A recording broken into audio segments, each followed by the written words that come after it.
Just when I thought I'd finally have some time to relax, my sister, Emma, came over and said, "It's still early for dinner." I could tell something felt off with her. "I need to tell you something important, Sarah," she said casually. I assumed she was about to ask me for more expensive clothes or makeup, like usual. "My name is Sarah. I work at an ad agency. My father worked in government, and I grew up in a comfortable home. My mom always spoiled my younger sister, Emma, who's 5 years younger than me. She had big, bright blue eyes, a small nose, and was really good at getting what she wanted. She was spoiled to the point of always asking for expensive things, only to lose interest in them quickly. I always felt plain growing up, and I didn't have a special talent like Emma, so I worked hard at school to get my parents' attention. Even though I did well, they never really noticed, and I often felt lonely. I worked hard to stay polite, and that helped me land a job at a top ad agency after I graduated. 2 years ago, I married my coworker, Jack, and started a new chapter of my life. Emma, on the other hand, didn't care about school. She went to a small college, but she had a stunning body and always dressed fashionably, so she got plenty of attention from guys. She was always surrounded by a group of them, and I often heard she received expensive gifts from them. Whenever I saw her at our parents' house, she would show me pictures of her handsome boyfriends and brag about them nonstop. Her boyfriend seemed to change every time I saw her, which made me worried about her short relationships. I thought maybe it was just a game for her since she always had guys interested in her. Eventually, she started showing up for dinner at my house, probably because she realized how close Jack and I lived to her college. She lived alone in a fancy, but expensive, apartment after begging our parents to let her stay there. I knew she didn't cook because it would ruin her nails. I'd been to her place a few times just to see how she lived, and the kitchen was always empty. She must have missed home-cooked meals, and it was likely easier for her to save money on food at my place. But she never offered to pitch in, and she never acted grateful. Although Jack and I didn't have kids, we were both busy with work, and Emma would always show up unannounced. It made me feel uneasy at home, and I started getting frustrated. I talked to Jack about it. "Come on, she's your sister. Don't be so hard on her. Besides, I don't mind having her over," he said. Since Jack never helped with housework, he didn't really understand how much work it took. I had always taken care of everything because at the beginning of our marriage, he didn't want to help. I tried to stay calm, putting on some loud music to relax.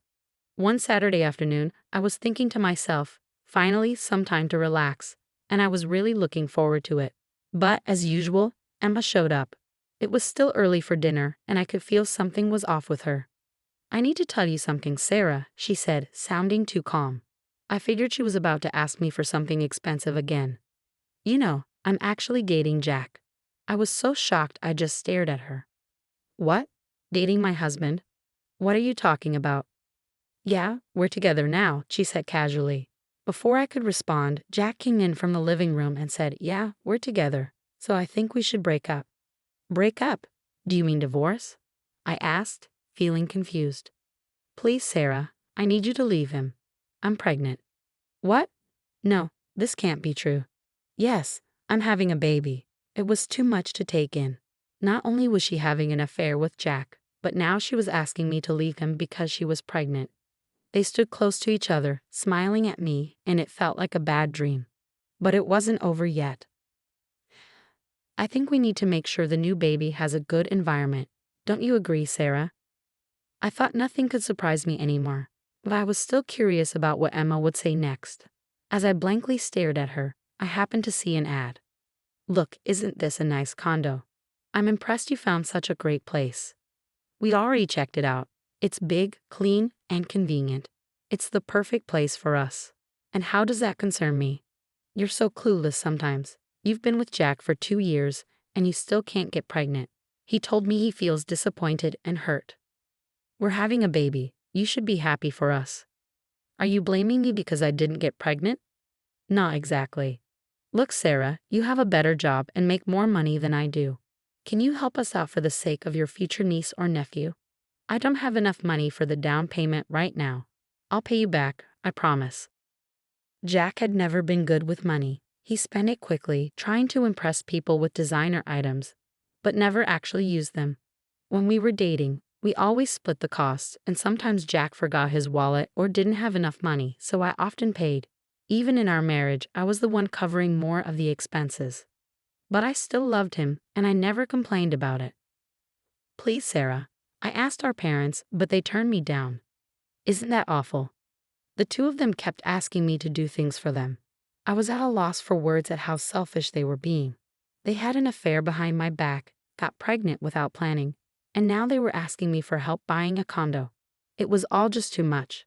Looking back, Emma had always been selfish. When we were kids, she would take my favorite toys and make me cry. After I started working, she would ask me to buy her things. But this was a whole new level compared to an affair and asking for money for a condo. I couldn't keep loving Jack or Emma after everything that happened. I couldn't bear this painful reality, so I packed my things and moved into an apartment on my own. Strangely, I felt relieved. It felt like being single again. Sarah? I heard a soft voice and turned around. It was Beth, my senior at work, the one I had been waiting for. Sorry I couldn't finish my paperwork, I said. No worries. I'm the one who asked you to meet me when you're busy. Let's order something to eat, shall we? Beth efficiently handled the menu and ordered. I wanted to talk to her about everything going on with Emma and Jack, and I hoped she could offer some advice. That must have been really tough for you, Beth said. She listened to my story like it was her own. I almost burst into tears but managed to tell Beth everything. I hadn't felt like eating much in the past few days, but she gently encouraged me to try the food, so I did. It's so good, right? The decor isn't anything special, but the food is amazing here. After chatting for a while, Beth suddenly got serious and asked, So, what are you going to do? Jack and I can't go back to the way things were, so I guess we're getting a divorce. I get it. If my boyfriend cheated on me, I'd end it too, no matter how much I loved him. If it was just a one-night thing or something, maybe I'd give him another chance. But she's my sister. She's still a student. Beth listened patiently and continued to support me. On my way back to my apartment, I saw several messages from Jack. He wanted to move forward with a divorce as soon as possible, just to get it over with.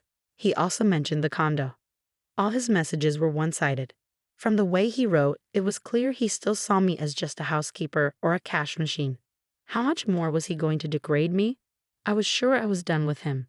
The next day, I decided to see a lawyer, and soon after, I filed for divorce.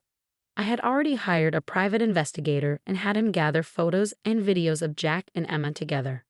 I had solid proof. I even had a recording of their outrageous demands. In a way, it was ironic that I saved money on the investigation thanks to the recording. Of course, I asked for a large alimony settlement. When Jack found out the amount, I could tell he felt like he'd been drained of everything. One day, Jack and Emma were waiting for me in the lobby of my office. They approached me like bulls charging at a matador. I had expected this, knowing how shameless they were. I took a deep breath, faced them, and said calmly, Of course you're going to pay me alimony. Emma, you're an adult now, and this is a good lesson for you. No, we can't pay you. You're a terrible sister. Why are you doing this? She begged, her eyes puffy and moist. I recognized her manipulative strategy, but I wasn't fooled. By the way, I've already told her boss about your affair and the divorce, I added. No, you're joking. Him, of all people. Well, aside from you, I'm in a higher position at the company. He doesn't want my work to be affected. What? You think I'm an idiot?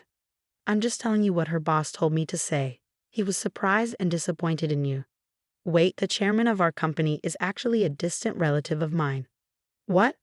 I didn't know that. You never mentioned it. Jack's face went pale at the mention of the word chairman. He was even starting to sweat. I've told you several times before, since we got married, you've mostly ignored me when I talk to you. But this is beyond terrible. We were married all this time. That's my line. It doesn't matter now that we're getting a divorce. You both brought this on yourselves. True, but of course, Emma is also responsible for what happened. Aren't you ashamed of yourself for having an affair with a college student and getting her pregnant? And then you asked me to buy a condo for you?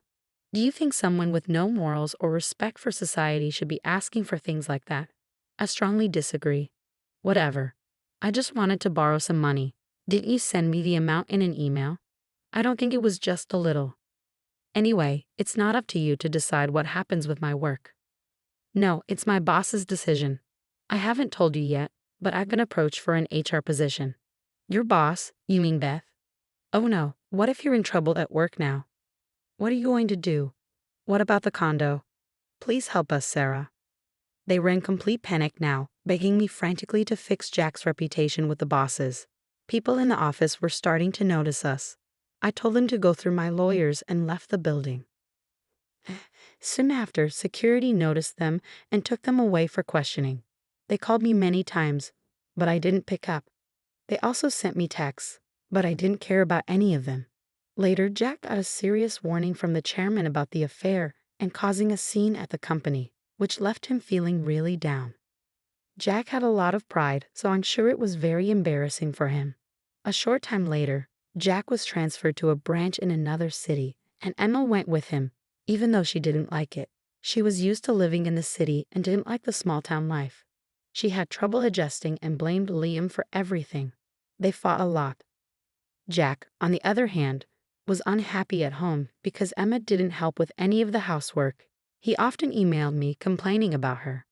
Emma started shopping online a lot to cope with her stress, which got them into financial trouble.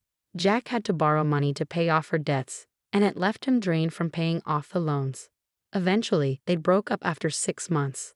Emma, now a single mom with a baby, went back to her old ways and started dating a string of men who were just like her, selfish and dishonest.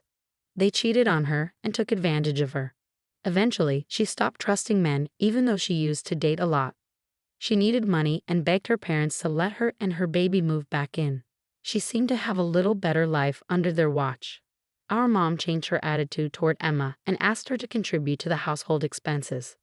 I was surprised when I heard that Emma actually got a part-time job. Meanwhile, I was excited to be asked to go on my first business trip abroad with Beth as her assistant. We were busy preparing for the trip. Hey Sarah, that guy is here again, Beth said quietly, nodding toward someone. Who? Oh, Mark. Yeah, he's been showing up every day lately. Mark works in a different department and is known for being friendly and funny. He was looking around the office, but when he saw us, he came over with a big smile. He wanted our opinions on a work matter, so we moved to a conference room to talk privately. Oh, I remember. I have something urgent to do. Sorry guys, I'll be back. Beth left in the middle of the meeting and Mark and I sat quietly for a moment. Should we take a break? Mark asked, stepping out to grab drinks and handing one to me. Later, Beth cornered me and asked a lot of questions. My gut feeling is that he likes you. Really? You think so? Yeah, we used to work in the same department. He's really good at his job and is a genuine person. What do you think about him? I know he's well respected at work, but I don't know. I'd say he's just a nice guy.